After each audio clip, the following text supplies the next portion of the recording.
ராமர் கோயில் திறப்பு விழா நடந்திருக்கிறது. காங்கிரஸ் இதை எப்படி பார்க்குது? தமிழ்நாட்டு சூழலை மனசுல நிறுத்தி சொல்றீங்களா? டெல்லி சூழலை நிறுத்தி சொல்றீங்களா? பிரதமரோட ஸ்பீச் அடிமைத்தனம் முடிவுக்கு வந்தது, இது இந்தியாவோட யுகம், ராமர் சிலை மட்டும் இன்ஸ்டால் ஆகல, இந்தியாவோட கலாச்சாரமும் நிறுவப்பட்டிருக்கிறது, இது நீங்க எப்படி பார்க்குறீங்க சார்? நான் இதை பர்சனலாக பார்க்குறது ஒரு அரசியல் சாசன சட்டத்தை படுகொலை செஞ்சுருக்கோம் as a nation. Murder of Indian constitution தான் இதை பார்க்கணும். 26 நவம்பர் 1946 பீம்ராவ் அம்பேத்கர் பேசுகிறாரு கான்ஸ்டியூண்ட் அசம்பிளியில் கடைசி நாள். அன்றைக்கி தான் கான்ஸ்டியூஷன் பாஸ் ஆகுது. காங்கிரஸ்காரர் இல்லை, பீம்ராவ் அம்பேத்கர் நான் காங்கிரஸ்மன். அவர் பேசுகிறாரு, chairman of the drafting committee பேசுகிறாரு. For in India, bhakti or what may be called the path of devotion or hero worship plays a part in politics unequaled in magnitude by the part it plays in politics of any other country in the world.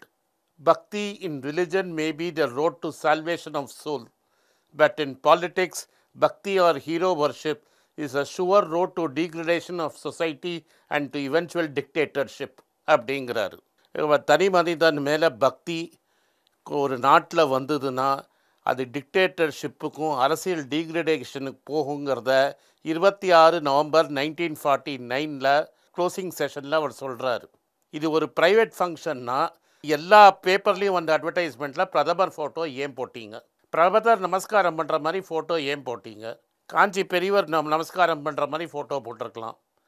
பிரதமர் ஏன் ஒரு political ஸ்பீச்சை ஒரு religious இவெண்ட்டில் கொடுக்கணும்?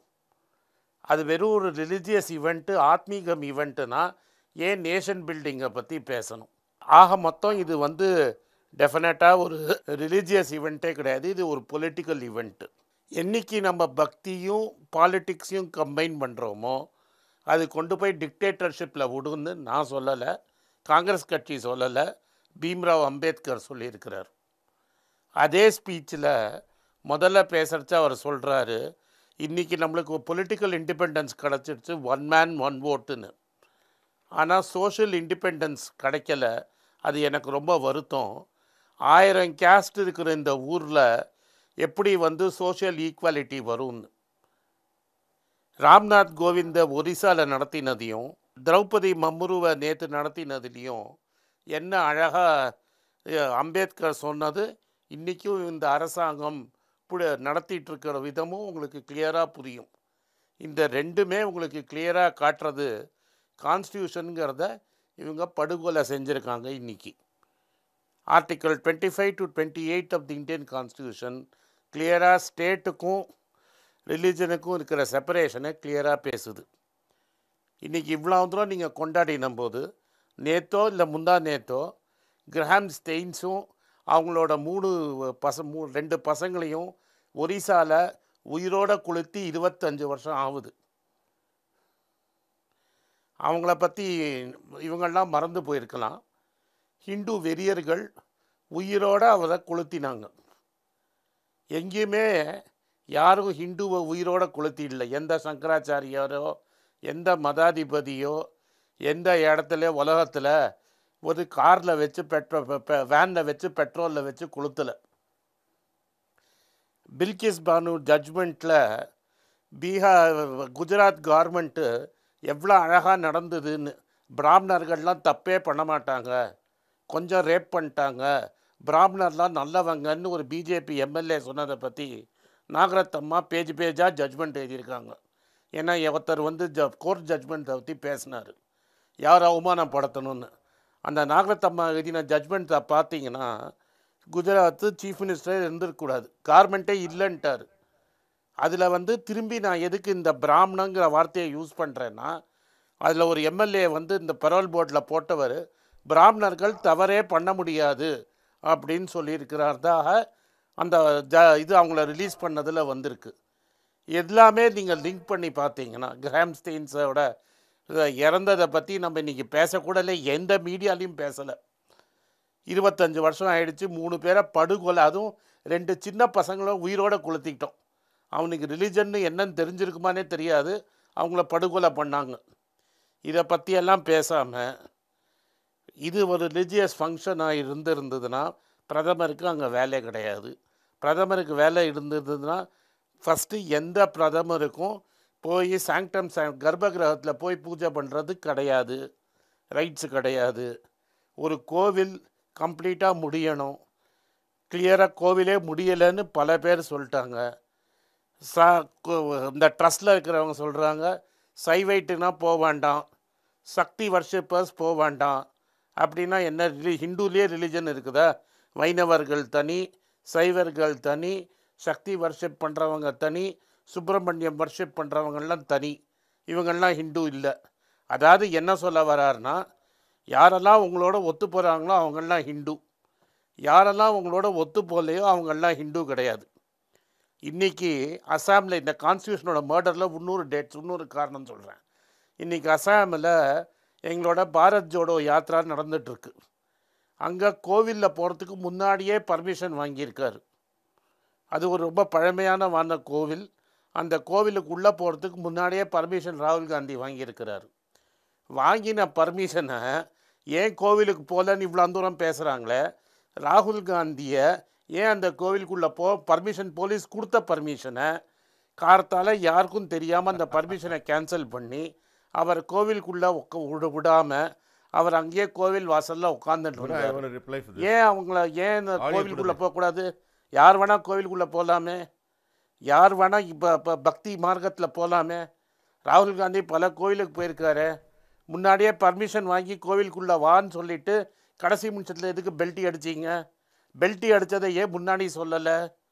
ஏன்னா இவங்க பேசுகிற அரசியல் ஃபுல்லாக வெறுப்பு அரசியல். ராகுல் காந்தி பேசுகிற அரசியல் முகபத், லவ்வோட அரசியல். நீங்கள் 2 நாளைக்கு முன்னாடி வீடியோ பார்த்துருப்பீங்க. இவங்க ஆட்களை ஏவி விட்டு அவரோட பஸ்ஸை சூழ்ந்து கண்ணா இப்போ இவர் சொன்னாரே மோதி மோதி மோதின்னு கத்தினாங்கன்னு. அவர் இவங்கள மாதிரி பயந்து ஓடலை, இறங்கி உள்ளே போய் அவங்களோட கூட்டமாக போய் அவங்கள்ட்ட பேசுகிறாரு, அவங்களுக்கு ஃப்ளையிங் கிஸ் கொடுக்குறாரு. அதே ராகுல் பேசுகிறாரு. இந்தியா ஃபுல்லாக வெறுப்பு அரசியல் பண்ணிகிட்ருக்காங்க. இந்த வெறுப்பு அரசியல் ஒரு மனிதனை வச்சு நோக்கத்தை வச்சு பண்ணிகிட்ருக்காங்க. ராமர் கோயில் திறக்கிறதுல என்ன வெறுப்பு அரசியல்? ராமர் படத்தை ராமர் கோயில் திறக்கிறாங்க, நான் திரும்பி வெறுப்பு அரசியல் எங்க வருது? நீங்கள் ராமர் கோயில் கட்டுங்க சார், ராமர் கோவில் கட்டட்டும். அதுக்கு எதுக்கு பிரதமரை வச்சு எல்லா பேஜ்லேயும் அட்வர்டைஸ்மெண்ட் கொடுக்குறீங்க? எல்லா பேப்பர்லேயும் நேற்று ஹிந்து முடக்கொண்டு பிரதமருக்கு சாஸ்தாங்கமாக நமஸ்காரம் வாங்கின மாதிரி தானே அட்வர்டைஸ்மெண்ட்டு. சங்கராச்சாரியார் காஞ்சி பெரியவர் போய் நமஸ்காரம் பண்ணுற மாதிரி அட்வர்டைஸ்மெண்ட் கொடுக்கலாமே. இல்லாட்டா அந்த ட்ரஸ்ட்டோட சேர்மன் போய் நமஸ்காரம் பண்ணுற மாதிரி கொடுக்கலாமே. இல்லை ப்ரீஸ்ட் நமஸ்காரம் பண்ணுற மாதிரி அட்வர்டைஸ்மெண்ட் கொடுக்கலாமே. பிரதமர் மட்டும்தான் ராமபக்தரா? இப்போ ஸ்ரீகாந்த் கருணேஷ் குறுக்கிட்டார். இதுங்க நான் கேட்டு முடிச்சிடுறேன் பாருங்க, நான் பேசி முடிச்சிடுறேன். இப்ப உங்களோட உரையில நான் குறுக்கிடல. ஆனந்த் ஒரு நிமிஷம், அவர் பேச ஒரு நிமிஷம் அவர் இன்டர்வியூ பண்ணிட்டு அதுக்கப்புறம் நீங்க தொடருங்க. ஒரு நிமிஷம் திரு ஸ்ரீகாந்த். அதாவது ஆனந்த் சீனிவாசன் அவர்கள் பேசுனதை நீங்க எந்த குறுக்கீடும் இல்லாம கேட்டீங்க. அது இதை போய் குறுக்கீடுன்னு வருத்தப்படுறாரு. 3 விஷயம் அவர் சொன்னதுல நான் சொல்லணும்னு நினைக்கிறேன். திரௌபதி முர்முவை பத்தி ரொம்ப கவலைப்படுறாங்க. அவரை எதிர்த்து வாக்களித்து தான் காங்கிரஸும் திமுகவும், அப்துல் கலாமை எதிர்த்து வாக்களித்து தான் காங்கிரஸும் திமுகவும். அவங்கள பத்தியெல்லாம் ஆடு நினைதேன்னு பாவம் ஓனாய் அழக வேண்டிய அவசியமே கிடையாது.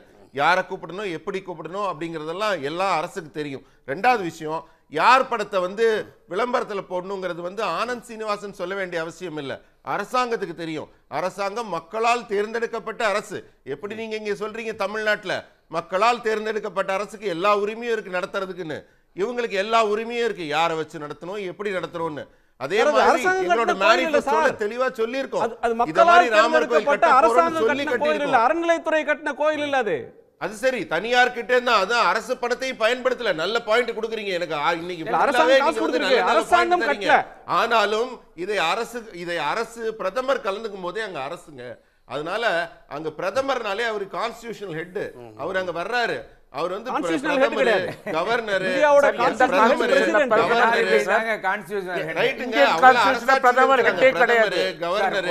ஒரே மாதிரி ஜனாதிபதி இதெல்லாம் கலந்துக்கிறப்ப எல்லாமே அவங்களுக்கு அரசுக்கு என்ன நடைமுறைன்னு தெரியும். அதுக்கான அதிகாரிகள் இருக்காங்க.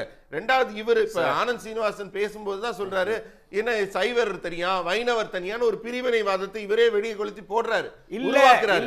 இதுதான் அரசியல். அதாவது கோவில்ல நடந்தது அரசியல்.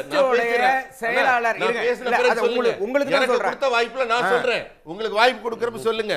வெறுப்பு அரசியல்னா என்னங்கறாங்கல்ல, வெறுப்பு அரசியல் என்ன சொல்றேன், எப்ப பாஜக தன்னுடைய வாக்குறுதிகளை எல்லாம் நிறைவேற்றுதோ, இந்திய நாட்டுல ஆண்டாண்டு காலமா இருந்த 500 வருஷமா இருந்த பிரச்சனையை தீக்குதோ, இத பார்த்தோன்னா காங்கிரஸ்க்கு வைத்தெரியுது, திமுகவுக்கு வைத்தெரியுது, இவ்வளவு நல்லபடியா ஆட்சி செய்யறாங்களேன்னு. நன்றி சார். வெறுப்பு, இந்த வெறுப்பு நல்லாட்சிக்கு எதிரான வெறுப்புன்றீங்க. இவங்க ஆனந்தோட பாயிண்ட் கேட்டு. நன்றி சார். ஆனந்த் சார், அப்துல் கலாமுக்கு டெபாசிட் பணம் கட்டினதே காங்கிரஸ் கட்சி தான். அதனால் காங்கிரஸ் கட்சி அதில் அப்துல் கலாம் அகேன்ஸ்டாக ஓட்டு போட்டாருன்னு ஒரு பொய்யை சொல்லிட்டு போயிட வேண்டியது. அப்துல் கலாமுக்கு நாங்கள் பேக் பண்ணி காங்கிரஸ் கட்சியில் மோதிலால் வோரா தான் டெபாசிட் பணத்தையே கட்டினார். வாஜ்பாயும் காங்கிரஸும் சேர்ந்து அவரை நிற்க வச்சு ஓட்டு போடுறது வரலாறு இருக்குது. அதாவது போகிற போக்கில் வரலாறை மாற்றி பேசக்கூடாது. இப்போ ரீசெண்டாக இவங்க என்ன பண்ணுறாங்கன்னா, நம்ம தமிழ்நாட்டில் எல்லோரும் மதிக்கிற காமராஜரை இப்போ ஏதோ இவங்க கட்சி லீடர் மாதிரி காட்டிகிட்டு இருக்காங்க. காமராஜரை டெல்லியில் ஓட விட்டு சூலத்தால் அடித்த ஆர்எஸ்எஸ் தான் இன்றைக்கி இந்த விழாவோட தலைமை தாங்கிது. இப்போ இவங்க காமராஜ் தப்புன்னு ஒத்துட்டுருவாங்களா இன்றைக்கி? ஏன்னா இவங்க கல்ச்சுரல் ரிலீஜியஸ்லாம் பேசுகிறாங்கல்ல. இந்த ஹிந்து இந்த கவ் ப்ரொடெக்ஷன் பில்லை வந்த டிபேட்டில் இவங்களுக்கு அகேன்ஸ்டாக போச்சுன்னு ஆர்எஸ்எஸ் சேர்ந்தவங்க டெல்லியில் காங்கிரஸ் பிரசிடெண்ட்டாக இருந்த காமராஜ் வீட்டுக்குள்ளே பூந்து சூலத்தால் அடித்தது வரலாறில் இருக்குது, இல்லைன்னு சொல்ல முடியாது. ஹிந்து பேப்பரில் இருக்குது. இவங்கள மாதிரி சடனாக ஒரு எடுத்துகிட்டு வந்துட்டு இது ட்ரான்ஸ்ஃபர் ஆஃப் பவர்லாம் இல்லை, நிஜமாகவே இவங்க அடித்தாங்க. இன்றைக்கி அந்த ஆர்எஸ்எஸ் இவ்வளோ மரியாதை கொடுக்குது. அப்போ நான் என்ன கேட்குறேன்னா, அப்போ காமராஜ் பேரை சொல்லி எதுக்கு ஓட்டு கேட்குறீங்க? அதாவது அதே மாதிரி இது எல்லாமே தனி மனிதர்னு காட்டுறேன். பட்டேலுக்கு சிலை கட்டினாங்க 3000 கோடி செலவு பண்ணி. பட்டேலுக்கு ஒரு ஸ்டேடியம் இருந்தது, சர்தார் பட்டேல் ஸ்டேடியம்னு அகமதாபாத்தில். ஸ்டேடியமை புதுசாக கட்டிட்டு பட்டேல் பேரை எடுத்துகிட்டு மோடி பேரை வச்சாங்க. உலகத்தில் எங்கேயாவது சதாம் ஹுசேனை தவிர உயிரோடு இருக்கிறவங்க பேரில் ஸ்டேடியம் கட்டி பார்த்துருக்கீங்களா? இதை தான் நான் சுற்றி காட்டுறேன். இந்த ஒரு இன்சிடெண்ட்டை வச்சுன்னு பேசலை. இவங்க மதிக்கிற பட்டேலை தூக்கிட்டு நரேந்திர மோடி ஸ்டேடியம். காமராஜா அன்றைக்கி அவரது எதிர்த்தாருன்னு அவர் சூலத்தை வச்சு அடிக்க வேண்டியது. இன்றைக்கி எனக்கு ஓகேன்னா நான் காமராஜாவை எடுத்து ஓட்டு கேட்க வேண்டியது. அதே பொய்யை தான் இப்போ சொல்கிறாரு. வரலாறில் கிளியராக இருக்குது. காங்கிரஸ் கட்சி தான் அப்துல் கலாமுக்கு டெபாசிட் கட்டினாங்கன்னு. உடனே நாங்கள் அகேன்ஸ்டாக ஓட்டு போட்டோன்னு அப்படியே சொல்லிட வேண்டியது. நல்ல காலம் நான் இருந்தேன், இந்த ஹிஸ்டாரிக்கல் ஃபேக்டை சொல்கிறேன், கலாமுக்கு நாங்கள் தான் பணம் கட்டணும்னு. இது மாதிரி பிளேட்டை அப்படியே மாற்றி மாற்றி மாற்றி அடுக்கடுக்காக பொய். ஏதோ இவங்க தான் கோர்ட்டுக்கு இவங்க தான் எழுதின மாதிரி கோர்ட்டில் எங்கேயுமே சொல்லலை. சுப்ரீம் கோர்ட்டில் இது மாதிரி ரகுக்கு சொன்ன மாதிரி இங்கே மசூதி இருந்தது, இங்கே கோவில் மசூதி கடியில் கோவில் இருந்தது, கோவிலை இடித்து கட்டினோம் அப்படின்னு சொல்லவே இல்லை. ரொம்ப நாளாக டிஸ்பியூட். ஏன் நீங்கள் சுப்ரீம் கோர்ட்டுக்கு எடுத்துன்னு போகலன்னு சொல்கிறாங்க. 1948 அது கோர்ட்டில் இருக்குது. இவங்க கட்சியை கோர்ட்டில் கொண்டு போகல. அதை 1940 வெள்ளக்காரன் காலத்துலேருந்து அந்த கோர்ட்டில் இருக்குது அந்த கேஸு. ஜஸ்ட் இண்டிபெண்டன்ஸ் டைம்லேருந்து கோர்ட்டில் இருக்குது அந்த கேஸு. ஏதோ இவர் அத்வானி கோர்ட்டில் கேஸு போன மாதிரி அவரும் வாய் கூசாமல் சொல்கிறாரு. அதாவது இவங்களோட ஐடியாவே என்னென்னா, நான் 2 உண்மையை சொல்ல வேண்டியது, 8 பொய்யை சொல்ல வேண்டியது. அந்த 8 பொய்யை உண்மையாக்கிட வேண்டியது. நீங்கள் கோர்ட்டுக்கு கேஸு போல. அடுத்தது நீங்கள் கலாமுக்கு அகேன்ஸ்டாக ஓட்டு போட்டீங்க, டிஎம்கே கலாமுக்கு அகேன்ஸ்டாக ஓட்டு போட்டுது. இதெல்லாம் ஹிஸ்ட்ரியில் ஃபேக்ட்ஸே கிடையாது. அதாவது கிளீனாக பொய் மேலே போய் அடிக்கிட்டே போகுது. டெஃபினட்டா இது தனி மனித இதுங்கிறதுக்கு நான் வேற எங்கேயும் எவிடன்ஸ் கொடுக்குறேன். பட்டேல் பேரை தூக்கிட்டு எதுக்கு மோடி பட்டேலை மதிக்கிறீங்க? சேர்ந்து ஆதரித்தவர் தான் திரு அப்துல் கலாம். அப்துல் கலாமுக்கு எதிராக நிறுத்தப்பட்டது சுதந்திர போராட்ட வீராங்கனை போஸோட, சுபாஷ் சந்திர போஸோட சேர்ந்து போரிட்ட ஐஎன்ஏவோட வீரர் லக்ஷ்மி சேகலை நிறுத்தினாங்க. லக்ஷ்மி சேகலை நிறுத்தியவர்கள் இடதுசாரிகள் மட்டும்தான். தமிழ்நாட்டில் திமுக, அதிமுக எல்லா கட்சிகளுமே ஆதரிச்சாங்க. காங்கிரசும் பிஜேபியும் சேர்த்து ஆதரிச்சாங்க. பிரமோத் முகாஜன் அண்ணா யூனிவர்சிட்டியில ஓய்வெடுத்துக் கொண்டிருந்த கலாம நேரில் அழைச்சிட்டு போனார். அவர் கன்சென்சஸ் கேண்டிடேட். விழாவில் பேசிய திரு மோகன் பாகவத், ஆர்எஸ்எஸ் உடைய தலைவர், சொல்லியிருக்கார், Ram Rajya is coming. And every one in the country should shun disputes and stay united அப்படின்னு பேசியிருக்கிறார். ராமராஜ்யம் வருகிறது, இந்த நாட்டின் பிரஜைகள் எல்லாம் வேற்றுமைகளை சச்சரவுகளெல்லாம் ஒதுக்கி வைத்துவிட்டு ஒற்றுமையாக வேண்டும் அப்படின்னு சொல்லியிருக்கிறாரு. இது வரக்கூடிய நாட்களுக்கான ஒரு அமைதிக்கான அழைப்பா, இல்லை எல்லாவற்றையும் கடந்து ஒற்றுமை அப்படின்னு சொல்கிறது யாரோட டேர்ம்ஸில் இந்த ஒற்றுமை அப்படின்ற அம்சத்தை முன்வைக்கிறார்?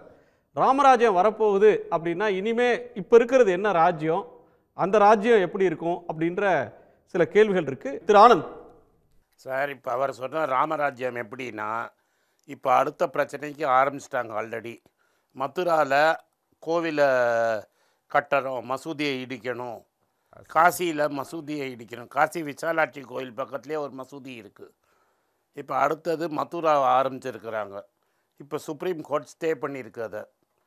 இப்போ அடுத்தது என்ன பண்ணுவாங்கன்னா, மதுராவில் மசூதியை இடிக்கிறதுக்கு வழி பண்ணுவாங்க. ஏன்னா அடுத்த எலெக்ஷன் வருது. இனிமேல் ராமர் பேரை சொல்ல முடியாது, கிருஷ்ணர் பேரை சொல்லுவாங்க. அடுத்தது காசியை ஆரம்பிப்பாங்க. Religion is the opium of the masses அப்படின்னு ஒரு அறிஞர் சொன்னார். யாருன்னு உங்களுக்கு தெரியும். அதாவது ஏழைங்களுக்கு இந்த மாதிரி ஓபிஎம் கொடுத்துட்டு, பணக்காரர்களுக்கு வரி சலுகை கொடுத்துட்டு, ஏழைங்கள்டேருந்து பணக்காரனுக்கு ட்ரான்ஸ்ஃபர் ஆஃப் வெல்த், பணத்தை ட்ரான்ஸ்ஃபர் பண்ணுறதுல ராமராஜ்யமாக இவங்க பண்ணிகிட்ருக்காங்க. நம்ம சாதாரண வீட்டு பசங்களுக்கு கத்தி எடுத்து பாட்டில் சுற்றுறது, கல் அடிக்கிறது எல்லாம் சொல்லி கொடுக்கறது. அவங்க பசங்களெல்லாம் ஃபாரின் நாட்டில் போய் படிக்க வைக்க வேண்டியது, நல்ல ஸ்கூலில் படிக்க வேண்டியது, வெளிநாட்டுக்கு அனுப்ப வேண்டியது. ஆனால் நம்ம பசங்க இங்கிலீஷ் படிக்கக்கூடாது.